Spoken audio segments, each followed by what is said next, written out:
on a la chance d'avoir un partenariat avec l'Éducation nationale sur cette partie-là et avec les écoles de Saint-Priest. On a eu aussi de très bons rapports avec la mairie de Saint-Priest dès notre installation. Ça a été vraiment assez fluide et assez réactif. Du coup, ça a facilité vraiment l'inscription des enfants à l'école.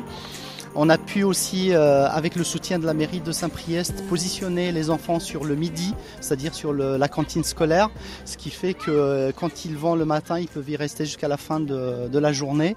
Et c'est vraiment quelque chose qui est très important par rapport à leur intégration, par rapport aux liens qu'ils vont pouvoir créer avec les autres enfants. Moi, je suis arrivée, j'ai eu une phase de diagnostic, donc j'ai reçu en entretien individuel tous les résidents adultes et quelques jeunes qui n'étaient pas scolarisés. Et puis j'ai diagnostiqué les niveaux linguistiques. Et à l'issue de cette phase diagnostique, j'ai créé 2 sessions de formation.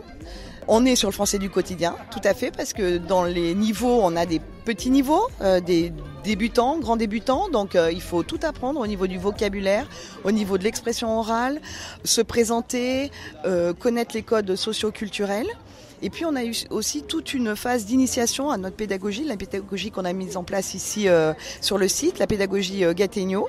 Donc il faut apprendre à manipuler des outils pour progresser dans la langue française. L'objectif c'est de travailler et de gagner un peu d'argent, vu qu'ils n'ont aucun revenu pour la plupart dans les médias. Donc c'est aller trop loin de se projeter 1 an, 2 ans, d'apprendre un métier et de se former. Ça c'est pas quelque chose encore qu'ils ont bien intégré. Donc oui, ils vivent un peu au jour le jour.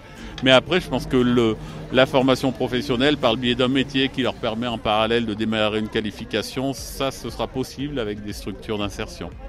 On est dans une démarche globale qui consiste à amener ces familles petit à petit vers l'autonomie et petit à petit aussi vers l'intégration dans la société.